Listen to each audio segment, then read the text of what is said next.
നമസ്കാരം. IAS തലപ്പത്ത് അഴിച്ചുപണി ആരംഭിച്ചിട്ടുണ്ട്. ഡോക്ടർ ബി അശോകിനെ ഉന്നത വിദ്യാഭ്യാസത്തിൻ്റെ സെക്രട്ടറി ആക്കിയിട്ടുണ്ട്. N പ്രശാന്തിനെ യുവജന കായികക്ഷേമ വകുപ്പ് സെക്രട്ടറി ആക്കിയിട്ടുണ്ട്. ഒരു കാര്യമില്ലാതെയാണ് രണ്ടുപേരെയും സസ്പെൻഡ് ചെയ്തത്. ഒരു കാര്യമില്ല. അവർ ലേഖനം എഴുതി അങ്ങനെ പറഞ്ഞു ഇങ്ങനെ പറഞ്ഞു, സർക്കാരിനെതിരെ ഫേസ്ബുക്കിൽ ഇട്ടു എന്നൊക്കെ പറഞ്ഞു. ഒരു കാര്യമില്ല. ഒരു ഫേസ്ബുക്ക് പോസ്റ്റ് ഒരാൾ ഇട്ടു എന്ന് പറഞ്ഞിട്ട് ഈ സർക്കാരിൻ്റെ ഏതെങ്കിലും സർക്കാരിൻ്റെ ഇമേജ് മൊത്തം പോകും. ഒരു എക്സ്പ്ലനേഷൻ മാക്സിമം വന്നു പോയ ഒരു എക്സ്പ്ലനേഷൻ ചോദിക്കുക, ഒരു മെമ്മോ എടുക്കുക, അതിലോട്ട് തീർന്ന കഥ. ഇത് 2.5-3 വർഷമാണ് പ്രശാന്ത് പുറത്തു നിന്നത്. വളരെ സീനിയറായിട്ടുള്ള, വളരെ സീനിയർ മീൻസ് പ്രായം കൊണ്ടല്ല, വളരെ പക്വതയുള്ള ഒരു IAS കാരൻ. കളക്ടർ ബോയായിരുന്നു, LLM കാരനാണ്, നല്ല വിവരമുള്ള ആളാണ്, നല്ല ഡൈനാമിക്കായി ജോലി ചെയ്യുന്ന ആളാണ്.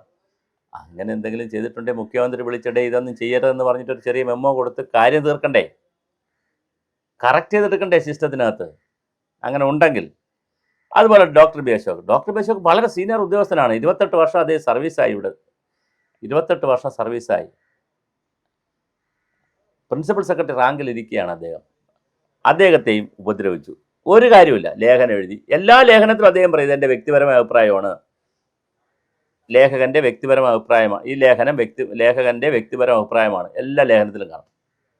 അദ്ദേഹം പുതിയ പുതിയ ആശയങ്ങൾ പങ്കുവയ്ക്കുന്ന ആളാണ്. വിദേശ സർവകലാശാലയെ സംബന്ധിച്ച്, അതുപോലെ തന്നെ പുതിയ നിയമങ്ങളെ സംബന്ധിച്ച് എല്ലാം ഒരുപാട് ആശയങ്ങളുള്ള ആളാണ്.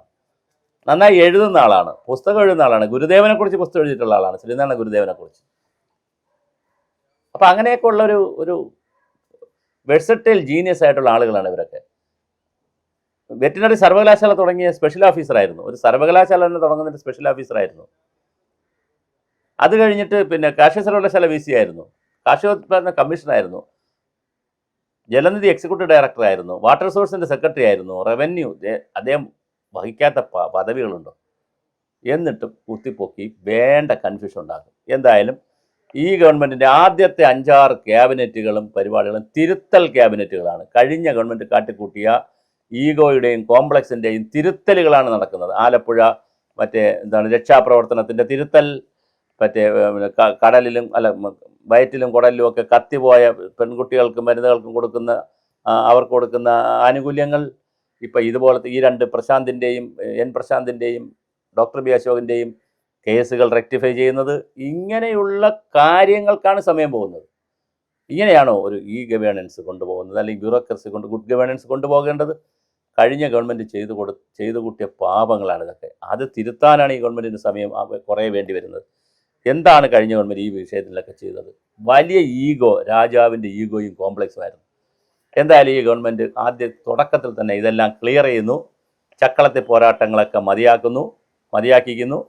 ഫ്രഷായിട്ട് തുടങ്ങാൻ പോകുന്നു. 19-ാം തീയതി ബഡ്ജറ്റ് വരുന്നു. അപ്പോൾ വലിയ മാറ്റമാണ് കൊണ്ടുവന്നിരിക്കുന്നത്.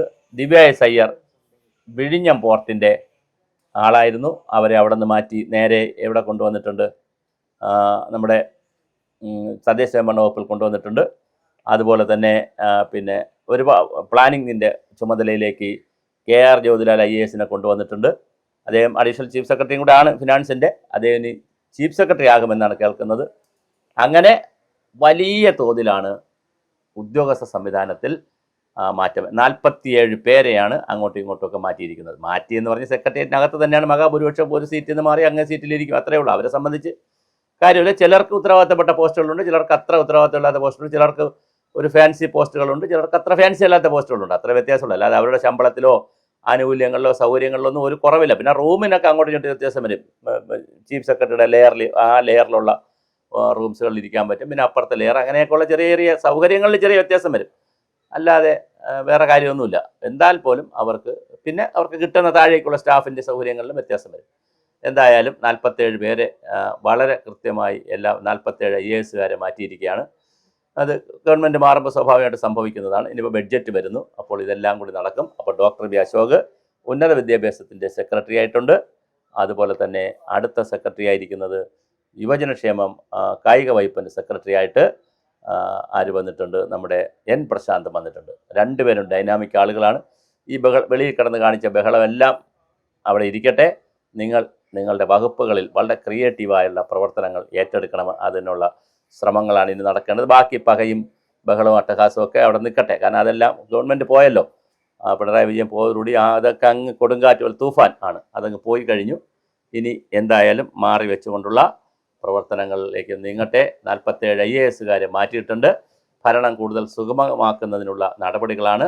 ചീഫ് സെക്രട്ടറി കൂടി മാറുമ്പോൾ, ഈ മാസത്തെ 30 ചീഫ് സെക്രട്ടറിയോടെ മാറുമ്പോൾ വളരെ ഫ്രഷായിട്ടുള്ള ടീമാണ് 5 വർഷം സംസ്ഥാനത്ത് ഭരിക്കാൻ പോകുന്നത്. അതിൻ്റെ ഗുണഗണങ്ങൾ ഉണ്ടാകുമെന്ന് തന്നെ നമുക്ക് പ്രതീക്ഷിക്കാം.